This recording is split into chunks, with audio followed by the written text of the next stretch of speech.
আমাদের কিছু শিল্পীর জীবন ফারুকী শেষ করে দিছে। ও মনে করতেছে ও জিতে গেছে, ও জীবনেও জিততে পারবে না। কারণ আমি মিস করি আমার দেশটাকে। 5ই আগস্ট আমাকে অনেক ধরনের শিক্ষা দিয়েছে। এই যে মানে আবার সেই ফারুকী গ্রুপ, ফারুকী দেখেন আজকে 17-18 বছর ধরে সে সরকারের কাছ থেকে এমন কোনো সুযোগ নেয়, অথচ আমাদের নামে কিচ্ছু বের করতে পারবে না, কিচ্ছু বের করতে পারবে না। যদি একটি টাকাও বের করতে পারে তাহলে আমি বলবো যে ঠিক আছে, আমাকে আপনি শাস্তি দেন। কিন্তু এই ছেলেটা এবং ওর সাথে, এই ছেলে না, এটা বুইরা বদমাইশ, এইটা ওর সাথে আরো 200 জন আছে, ইন্ডাস্ট্রিটাকে শেষ করেছে। ইন্ডাস্ট্রি যারা ভালো কাজ করতেন, আমাদের ফিল্ম ইন্ডাস্ট্রি, সে সবসময় বলতো আমাদের ইন্ডাস্ট্রি অশিক্ষিত। ওর কোনো ধারণাই নাই, কারণ ও নিজে একটা অশিক্ষিত, বুঝছেন।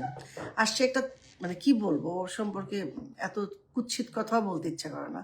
অবশ্য সময় তো আসছে, বলার লোক তো আছে। সে কি ঘন্টার ছবি বানায়, ওর আবার ভক্ত। বিশ্বাস করেন আমাদের ইন্ডাস্ট্রির বড় বড় লোকরাও দেখি, বড় বড় মানুষ যাদেরকে আমরা রেসপেক্ট, তারা ওকে কি তেলবাজি করতো। আমি না হতবাক, ভাই কি করে সম্ভব ভাই এই লোকটার সাথে তার একটা। আমার কপালে লাল টিপ দেওয়ার কিছু নাই রে ভাই, সত্যি আমার দরকার একটা লাল টিপ। আমার অনেক কিছু নাই, শাড়ি নাই এখানে, তারপরে চুড়ি নাই, কিভাবে যে আসছে এটা তো।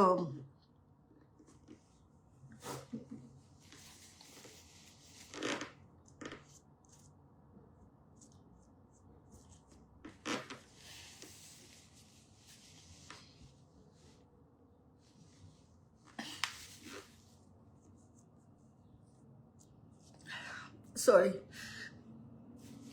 আমাদের কিছু শিল্পীর জীবন ফারুকী শেষ করে দিছে। ও মনে করতেছে ও জিতে গেছে, ও জীবনেও জিততে পারবে না। কারণ আমি মিস করি আমার দেশটাকে।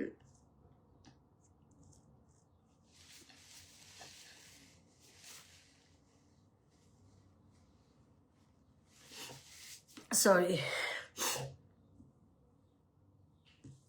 ও যেভাবে আমাদের দেশটাকে, আমাদের শিল্প সংস্কৃতিকে ধ্বংস করছে। আমাদের কত শিল্পীরা বসে আছে আমাদের অহেতুক। ভাই তুমি একটা দলকে সাপোর্ট করো, এটা তোর অন্যায় না। দেখতে হবে যে সে অন্যায়ভাবে আম, কোনো সুযোগ সুবিধা নিয়েছে কিনা।